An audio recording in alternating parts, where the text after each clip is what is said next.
Ìwé Jóṣúà orí 13 láti ẹsẹ̀ 1 títí dé ẹsẹ̀ 23. Jóṣúà sì gbó, ó sì pọ̀ lé ọjọ́. Olúwa sì wí fún un pé, ìwọ gbó, ìwọ sì pọ̀ lé ọjọ́, ilẹ̀ pípọ̀ sì kù láti gbà. Èyí nílẹ̀ tí ó kù, gbogbo ilẹ̀ àwọn Fílístínì àti gbogbo Gésúrì, láti Síhórì tí ń bẹ níwájú Íjíbítì, àní títí dé agbègbè Ékroni ní ìhà àríwá, tí a kà kún àwọn ará Kénáánì, àwọn ìjòyè Filistia 5, àwọn ará Gásà àti àwọn ará Asdodi, àwọn ará Askeloni, àwọn Giti àti àwọn ará Ekroni, àwọn Afimu pẹ̀lú ní gúúsù, gbogbo ilẹ̀ àwọn ará Kénáánì àti Meara, ti àwọn ará Sidoni dé Afeki títí dé agbègbè àwọn Amori, àti ilẹ̀ àwọn Gibaili àti gbogbo Lebanoni ní ìhà ìlà oòrùn, láti Baali Gadi nísàlẹ̀ òkè Hamoni títí ó fi dé àtiwọ̀ Hamati. Gbogbo àwọn ará ilẹ̀ òkè láti Lebanoni títí dé Misrefoti Maimu, àní gbogbo àwọn ará Sidoni, àwọn li èmi ò lé jáde kúrò níwájú àwọn ọmọ Israẹli, kìkì kí ìwọ kí ó fi kèké pín fún Israẹli ní ilẹ̀ ìní gẹ́gẹ́ bí mo ti pàṣẹ fún ọ. Ǹjẹ́ nítorí náà pín ilẹ̀ yìí ní ilẹ̀ ìní fún àwọn ẹ̀yà 9 àti fún ààbọ̀ ẹ̀yà Manase. Pẹ̀lú rẹ àwọn ọmọ Rúbẹ́nì àti àwọn ọmọ Gádì ti gba ilẹ̀ ìní wọn tí Mósè fi fún wọn ní ìhà kejì Jọ́dánì ní ìhà ìlà oòrùn, bí Mósè ìránṣẹ́ Olúwa ti fi fún wọn. Láti Aroeri lọ tí ń bẹ létí àfonífojì Amoni, àti ìlú tí ń bẹ láàrin àfonífojì náà, àti gbogbo pẹ̀tẹ́lẹ̀ Medeba títí dé Diboni, àti gbogbo ìlú Sihoni ọba àwọn Amori tí ó jọba ní Gesboni títí dé agbègbè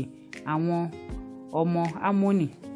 àti Gileadi àti agbègbè àwọn Gesuri àti àwọn Makati àti gbogbo òkè Amoni àti gbogbo Baṣani dé Saleka, gbogbo ilẹ̀ ọba Ogu ní Baṣani tí ó jọba ní Asrarotu àti ní Edrei, ẹni tí ó kù nínú àwọn Refaimu ìyókù, nítorí àwọn wọ̀nyí ni Mósè kọlù tí ó sì lé jáde. Ṣùgbọ́n àwọn ọmọ Israẹli kò lé àwọn Gesuri tàbí àwọn Makati jáde, ṣùgbọ́n àwọn Gesuri àti àwọn Makati ń gbé àárín àwọn ọmọ Israẹli títí di òní. Kìkì ẹ̀yà Léfì ni òun kò fi ilẹ̀ ìní fún. Ẹbọ Olúwa Ọlọ́run Israẹli tí a fi iná ṣe ní ìní wọn gẹ́gẹ́ bí ó ti wí fún wọn. Mósè sì fi fún ẹ̀yà àwọn ọmọ Rúbẹ́nì gẹ́gẹ́ bí ìdílé wọn. Ààlà wọn bẹ̀rẹ̀ láti Aroeri lọ tí ń bẹ létí àfonífojì Amoni, àti ìlú tí ń bẹ láàrin àfonífojì nì, àti gbogbo pẹ̀tẹ́lẹ̀ tí ń bẹ ní ìhà Madeba, Hesboni àti gbogbo ìlú rẹ̀ tí ń bẹ ní pẹ̀tẹ́lẹ̀, Diboni àti Bamoti Baili àti Betibali Meoni, àti Jahasa àti Kedemoti àti Mefati àti Kiriataimu àti Sibma àti Sareti Sahari ní òkè àfonífojì náà, àti Beti-Peori àti orísun Pisga àti Beti-Jesimotu àti gbogbo ìlú pẹ̀tẹ́lẹ̀ náà, àti gbogbo ilẹ̀ ọba Sihoni ọba àwọn Amori tí ó jọba ní Hesboni, tí Mósè kọlù pẹ̀lú àwọn ọmọ aládé Midiani, Efi àti Rekemu àti Suri àti Huri àti Reba, àwọn ọmọ aládé Sihoni tí ń gbé ilẹ̀ náà, àti Belamu ọmọ Beori. Aláfọ̀ṣẹ ni àwọn ọmọ Israẹli fi idà pa pẹ̀lú àwọn tí wọ́n pa, àti Ala àwọn ọmọ Rúbẹ́nì ní Jọ́dánì àti agbègbè rẹ̀. Èyí ni ilẹ̀ ìní àwọn ọmọ Rúbẹ́nì gẹ́gẹ́ bí ìdílé wọn, àwọn ìlú àti ìletò wọn. Mósè sì fi ilẹ̀ fún ẹ̀yà Gádì, àní fún àwọn ọmọ Gádì gẹ́gẹ́ bí ìdílé wọn. Ààlà wọn bẹ̀rẹ̀ ní Jaseri àti gbogbo ìlú Gileadi àti ààbọ̀ ilẹ̀ àwọn ọmọ Amoni títí dé Aroeri tí ń bẹ níwájú Rabba, àti láti Resboni títí dé Ramatu Mispe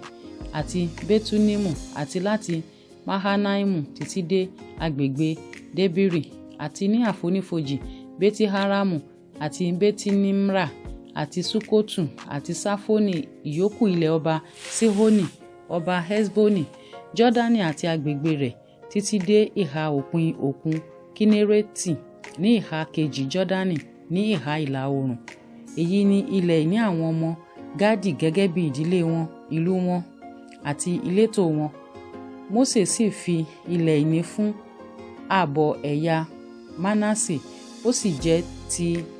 ààbọ̀ ẹ̀yà àwọn ọmọ Mánásè gẹ́gẹ́ bí ìdílé wọn. Ààlà wọn sì bẹ̀rẹ̀ láti Mahanaimu lọ, gbogbo Báṣánì, gbogbo ilẹ̀ ọba Ogun ọba Báṣánì àti gbogbo ìlú Jairi tí ń bẹ ní Báṣánì 60 ìlú, àti ààbọ̀ Gileadi àti Astarotu àti Edrei, ìlú ilẹ̀ ọba Ogun ní Báṣánì, jẹ́ ti àwọn ọmọ Makiri ọmọ Mánásè, àní ti ààbọ̀ àwọn ọmọ Makiri gẹ́gẹ́ bí ìdílé wọn. Wọ̀nyí li àwọn ilẹ̀ ìní náà tí Mósè pín ní ìní ní pẹ̀tẹ́lẹ̀ Moabu ní apá kejì Jọ́dánì lẹ́bàá Jẹ́ríkò ní ìhà ìlà oòrùn. Ṣùgbọ́n ẹ̀yà Léfì ni Mósè kò fi ilẹ̀ ìní fún. Olúwa Ọlọ́run Ísírẹ́lì ní ìní wọn gẹ́gẹ́ bí ó ti wí fún wọn.